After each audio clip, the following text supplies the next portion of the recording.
아침 창으로 스며드는 햇살이 식탁 위 레몬 한 개를 포근히 감쌌습니다. 물컵을 내려놓던 아들이 잠시 멈춰 어머님 얼굴을 찬찬히 보더니 이렇게 묻더군요. 엄마, 요즘 표정이 달라졌어요. 뒷목도 잘 안 만지시고요. 혹시 비싼 약 시작하셨어요? 어머님은 고개를 천천히 저으며 미소를 지으셨습니다. 아니야, 밥상부터 바꿨어. 블루베리 한 줌, 레몬 한 잔, 그리고 1시간마다 일어나서 1분만 걷기. 병원비 한 푼 안 들고도 이렇게 달라질 줄은 몰랐지. 그 짧은 대화 속에서 저는 두 가지를 봅니다. 첫째, 몸은 생각보다 빨리 반응한다는 사실. 둘째, 비싼 치료보다 먼저 바뀌어야 할 건 바로 일상이라는 진실입니다. 두통과 어지럼은 누구에게나 스쳐 지나가지만 무심코 넘기는 그 순간이 어느 날 삶을 바꾸는 칼날로 돌아오기도 합니다. 뇌출혈은 어제까지 멀쩡하던 사람에게 오늘 갑자기 다가오는 침묵의 칼입니다. 그러나 여기서 더 중요한 사실이 있습니다. 이 치명적인 위험은 꼭 비싼 약과 수술로만 다룰 수 있는 문제가 아니라는 점입니다. 매일의 식단과 작은 생활 습관이 가장 강력한 방패가 됩니다. 안녕하십니까? 저는 88, 대한민국 1호 뇌신경 센터장이자 전 하버드 의대 연구교수로 평생을 뇌 하나만 파고든 외골수 의사 이동훈입니다. 제 이름 앞에는 여러 직함이 붙지만 저는 그저 한평생 환자의 뇌 속 지도를 들여다본 늙은 의사일 뿐입니다. 오늘 제 60년 의사 인생을 걸고 제약회사나 병원이 불편해할 수도 있는 이야기, 그러나 당신과 당신 가족의 생명을 구할 수 있는 진짜 이야기를 남김없이 꺼내려 합니다. 영상 마지막에는 돈 한 푼 들이지 않고도 일상에서 뇌출혈의 위험을 눈치채는 1분 자가 체크법까지 알려드릴 것이니 부디 끝까지 함께해 주세요. 어느 목요일 오후 3시 수술실의 공기는 평소보다 차가웠습니다. 박모 원장님, 60을 넘어도 허리가 꼿꼿한 환자에게 늘 반듯했던 분입니다. 일주일 전 종합검진 결과는 말끔했습니다. 혈압 정상, 콜레스테롤 정상. 그날도 집도의로서 메스를 잡고 계셨습니다. 그런데 문득 왼손 끝이 허공을 더듬었습니다. 이상하네, 왼손에 힘이 빠져. 그 말을 끝내기도 전에 몸은 의자처럼 천천히 접혔고 하얀 수술등은 더 하얗게 번졌습니다. MRI 영상 속 붉은 얼룩은 냉정했습니다. 평생 환자들에게 조심하라 경고하던 바로 그 병, 뇌출혈이 본인에게 터진 것입니다. 침대 난간을 손끝으로 두드리며 그분은 낮은 목소리로 말씀하셨습니다. 왜 내가 내 말은 듣지 않았을까? 검사는 하라고 하면서 정작 나는 한 번을 미뤘네. 그 한숨은 복도를 따라 길게 흘렀습니다. 뇌출혈이 특별히 더 치명적인 이유는 세 겹의 파괴가 한꺼번에 몰아치기 때문입니다. 작은 혈관이 터지는 순간 피는 물처럼 퍼져나가며 주변 뇌조직을 눌러 산소를 끊습니다. 곧이어 피 속의 헤모글로빈이 혈관 밖으로 나온 채 신경세포들을 독처럼 갉아먹습니다. 마지막으로 도우러 온 아군, 백혈구가 달려와 피를 치우려다가 멀쩡한 세포까지 휩쓸고 갑니다. 그래서 손상은 눈덩이처럼 커집니다. 많은 분이 묻습니다. 터지면 수술하면 되지 않습니까? 그러나 뇌는 간이나 근육처럼 단단한 벽돌이 아닙니다. 물과 거의 같은 밀도를 지녀 열자마자 흘러내리듯 움직입니다.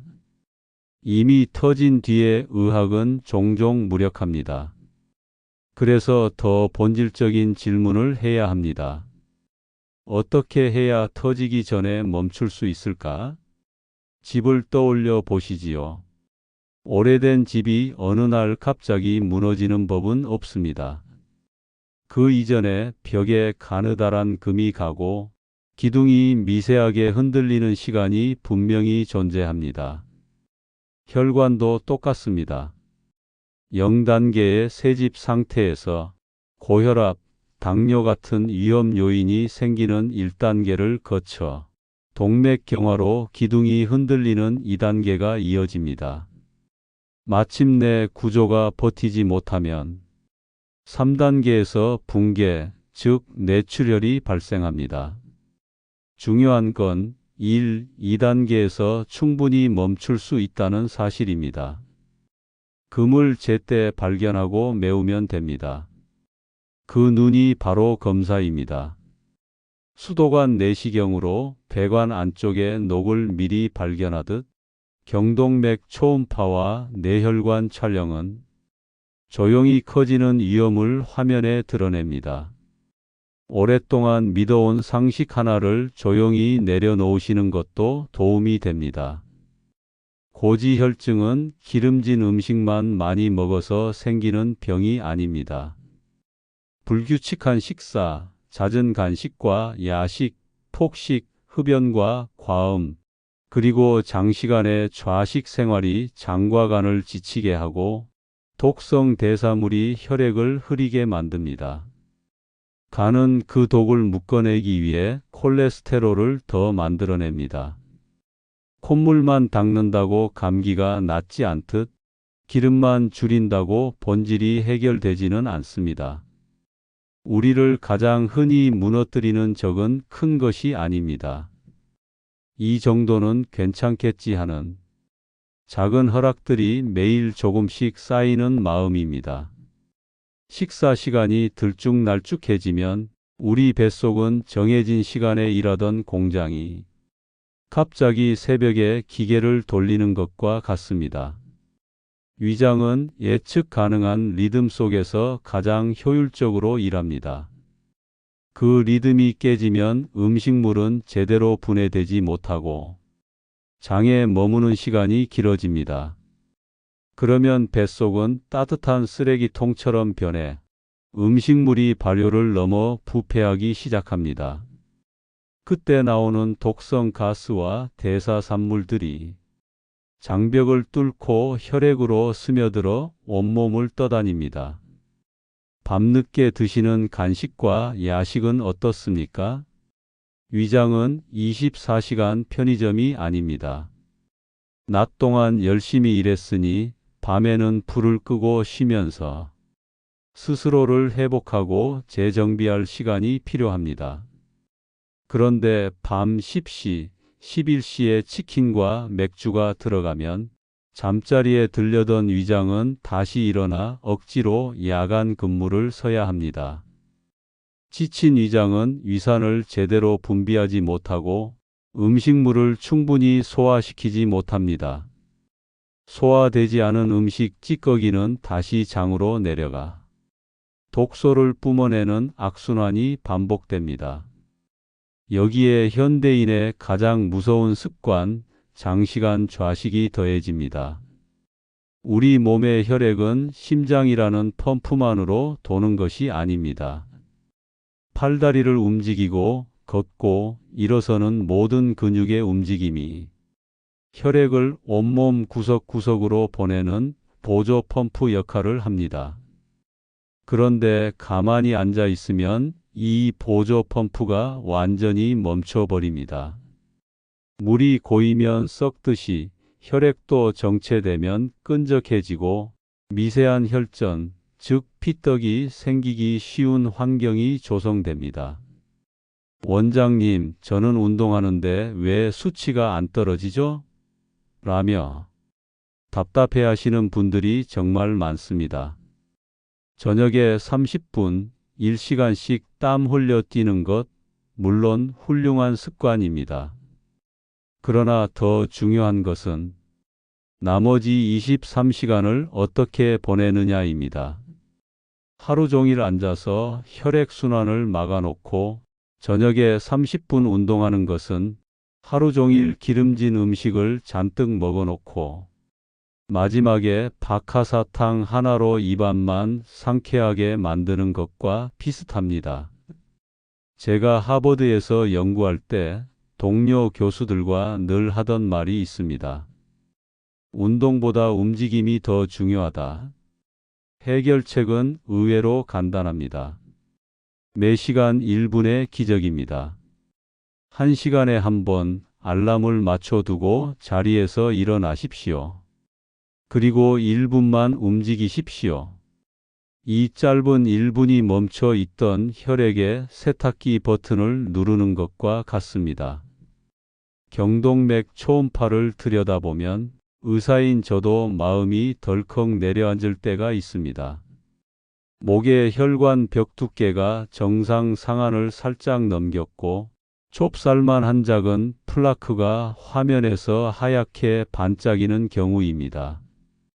환자분은 어김없이 말씀하십니다. 전주 3회 헬스도 하고 등산도 다니는데요. 그럼 저는 이렇게 답합니다. 정말 훌륭한 습관을 가지고 계십니다.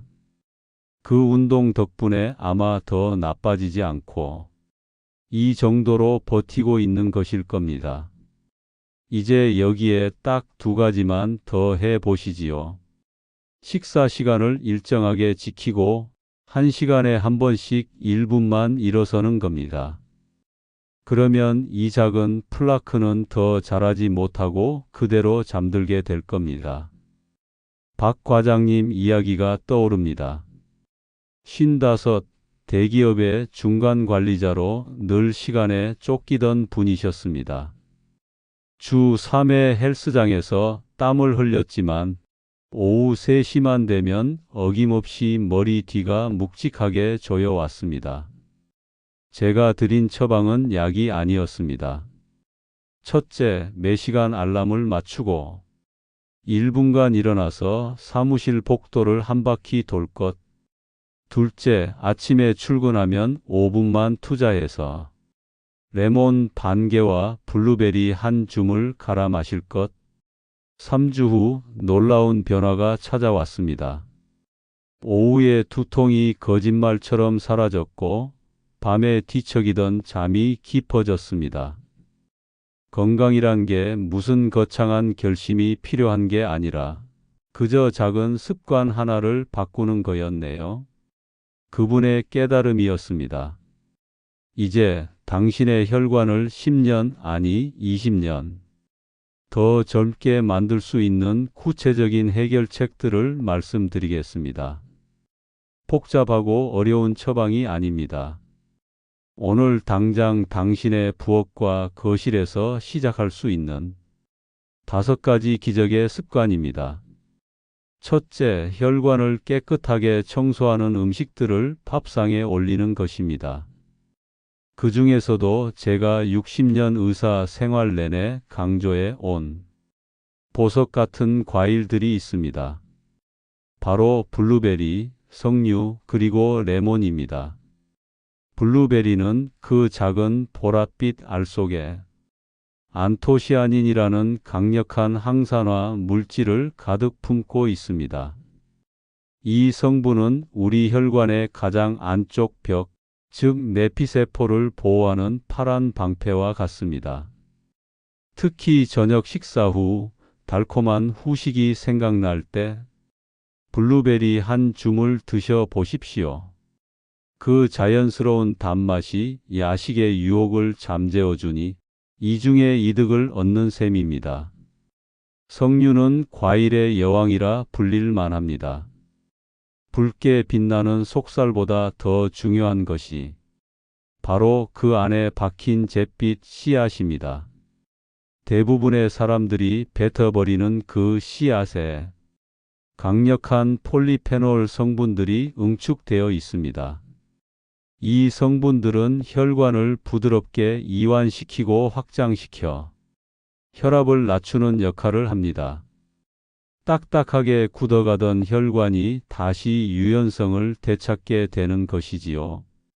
석류를 드실 때는 씨까지 통째로 갈아서 드시는 것이 가장 좋습니다. 레몬은 제가 혈관의 세정제라고 부르는 과일입니다. 특히 중요한 것은 껍질입니다. 노랗게 빛나는 껍질에 플라보노이드라는 성분이 풍부하게 들어 있습니다. 이 성분은 혈관에 새로 기름때가 끼는 것을 막고 이미 굳어버린 지질 찌꺼기를 녹여내는 역할을 합니다. 아침 공복에 레몬을 껍질째 갈아 한 잔 마시는 습관을 들여 보십시오. 마치 아침에 일어나 세수를 하듯 당신의 혈관도 깨끗하게 씻어내는 상쾌한 기분을 분명 느끼실 수 있을 겁니다. 여기에 시금치, 상추 같은 짙은 녹색 잎채소들과 등푸른 생선이나 들깨, 아마씨유를 더하면 금상첨화입니다. 둘째, 하루와 일주일의 그림을 구체적으로 그려보는 것입니다. 막연히 잘 먹어야지라고 생각하는 것과 내일 아침에는 무엇을 먹겠다고 계획하는 것은 하늘과 땅 차이입니다. 월요일 아침, 레몬 반 개와 석류 반 개, 블루베리 한 주물, 믹서에 갈아 마시고 삶은 달걀 하나를 곁들입니다. 점심에는 잡곡밥과 고등어구이, 저녁에는 두부 스테이크를 먹습니다. 이렇게 하루하루 식탁을 채워나가다 보면 어느새 오후에 졸음은 사라지고 머리는 맑아지는 것을 느끼게 될 것입니다. 밖에서 식사할 때는 국물은 적게, 튀김 대신 구이나 찜을 선택하십시오. 셋째는 움직임의 혁신입니다. 저는 운동 대신 움직임이라는 단어를 더 좋아합니다. 하루 30분 걷기를 3조각으로 나눠 아침, 점심, 저녁 식사 후 10분씩 분산하면 삶의 리듬을 깨지 않고도 충분히 해낼 수 있습니다.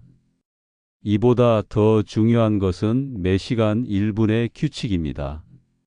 알람이 울리면 반사적으로 자리에서 일어나십시오. 그리고 단 1분이라도 움직이십시오. 무릎이 아프신 분도 길이 있습니다. 의자에 앉았다 일어서기를 10번씩 3번만 반복해도 허벅지 속에 큰 근육들이 펌프질을 시작합니다. 넷째, 시간의 표지를 세우는 일입니다. 매 시간 울리는 알람, 점심시간 전후 15분의 햇볕 쬐기, 저녁 식사 후 10분의 산책, 그리고 밤 10시 이후의 금식. 이 표지들은 혼자 걷는 길을 외롭지 않게 밝혀주는 등불이 됩니다. 마지막 다섯째는 기록입니다. 혈압계는 두려움의 대상이 아니라 친구가 되어야 합니다. 아침과 저녁 숫자를 확인하며 내 몸의 방향을 읽으십시오. 체중과 허리둘레, 수면 시간과 움직임 시간을 작은 수첩에 적어 보십시오. 기록을 통해 어제의 작은 선택이 오늘의 몸을 구하는 분명한 연결고리임을 눈으로 확인하게 될 것입니다. 그리고 검사의 문턱을 낮추십시오. 경동맥 초음파는 몇 분의 시간일 뿐입니다. 화면 속 회색길이 조용히 흐르고 벽의 두께가 숫자로 나타나며 작은 혹이나 반짝이는 찌꺼기가 눈에 걸립니다. 한 번의 화면이 생사를 가르는 이야기를 바꾸기도 합니다. 박 원장님의 지금을 궁금해하시는 분들이 많습니다. 다행히 빠른 응급처치 덕분에 생명은 구했습니다. 하지만 오른팔은 예전처럼 자유롭지 못합니다. 더 이상 수술실에서 집도의로 설 수는 없게 되었지만 그는 매일 새벽 왼손으로 글씨를 씁니다. 그는 제게 말했습니다. 이동훈 원장, 내가 환자들에게 수없이 하던 그 말을 왜 정작 내게는 하지 않았을까? 이제 그는 누구보다 먼저 레몬을 갈고 동네 공원의 벤치와 15분을 약속하며 천천히 걷습니다. 그 한 걸음 한 걸음은 과거의 자신을 용서하고 새로운 오늘을 받아들이는 속도입니다. 제가 60년간 의사로 살며 깨달은 또 하나의 진실이 있습니다. 약이 필요한 순간은 분명히 있습니다. 그러나 대부분의 만성질환에서 약보다 더 근본적이고 강력한 치료법은 바로 생활 습관의 교정입니다. 수술은 이미 사건이 터진 뒤의 기술이고, 식단과 습관은 사건이 터지기 이전의 가장 견고한 방패입니다. 진짜 싸움은 병실이 아니라 바로 당신의 식탁과 거실에서 매일 벌어집니다. 이제 마지막으로 약속드렸던 돈 한 푼 들이지 않는 1분 자가 위험 체크법을 알려드리겠습니다. 거울 앞에 서서 이하고 소리를 내며 활짝 웃어 보십시오. 양쪽 입꼬리가 대칭으로 시원하게 올라가는지 확인합니다. 다음은 두 팔을 눈높이로 앞으로 나란히 뻗어 손바닥을 하늘로 향하게 하고 눈을 감고 열을 셉니다. 열을 세는 동안 한쪽 팔이 자신도 모르게 서서히 아래로 떨어지는지 확인합니다. 마지막으로 간단한 문장 하나를 또박또박 소리 내어 말해 봅니다. 예를 들어, 간장 공장 공장장은 강 공장장이다 처럼요. 발음이 어눌해지거나 혀가 꼬이는 느낌이 든다면 그냥 넘기지 마십시오. 이 세 가지 간단한 체크를 일주일에 한 번만이라도 해 보십시오. 몸이 보내는 아주 작은 신호를 미리 알아차릴 수 있습니다. 물론 갑자기 망치로 맞은 듯한 극심한 두통이 생기거나 한쪽 팔다리에 힘이 쭉 빠진다면 그때는 1분 1초를 다투어 응급실로 가야 합니다. 오늘 영상의 핵심은 간단합니다. 불규칙한 식사와 야식, 장시간의 좌식, 흡연과 과음은 당신의 혈관을 조용히 갉아먹습니다. 반대로 레몬, 석류, 블루베리로 시작하는 아침, 생채소와 생선으로 채워진 하루, 매시간 1분의 기립과 햇볕 쬐기, 그리고 정기적인 검진은 당신 혈관의 벽에 생긴 금이 더 이상 자라지 못하게 막아줍니다. 병원비 수백만 원을 미리 아끼는 것은 덤이 아닙니다. 그것이 바로 본질입니다. 건강은 지출이 아니라 자산이며 그 자산은 복리로 불어납니다. 마지막으로 한 가지 부탁드립니다. 오늘 당장 실천할 한 가지만 댓글로 약속해 주시겠습니까? 1시간마다 1분 일어나겠습니다. 혹은 아침 레몬을 껍질째 갈아 마시겠습니다.처럼요. 글로 쓰는 순간 그 약속은 뇌에 더 깊이 새겨져 실천율이 눈에 띄게 올라갑니다. 그 작은 약속 하나가 당신의 생명, 그리고 당신 가족의 평온을 지킬 수 있습니다. 이 영상이 마음에 와닿으셨다면 좋아요를 눌러 주십시오. 주변에 아끼는 분이 있다면 이 영상을 공유해 주십시오. 그것이야말로 진정한 사랑의 표현이자 가장 값진 선물입니다. 구독을 눌러주시면 다음에도 당신의 삶을 바꾸는 진짜 건강 정보를 가지고 다시 찾아뵙겠습니다. 영상을 끄시는 이 순간 바로 일어나 물 한 잔을 드시고 제자리에서 100보만 걸어 보십시오. 그 작은 시작이 당신의 평생을 지킵니다. 건강은 혼자만의 문제가 아닙니다. 내가 건강해야 자녀가 안심하고 가정이 평화롭습니다. 저와 함께 그 변화를 시작해 보시지요. 고맙습니다.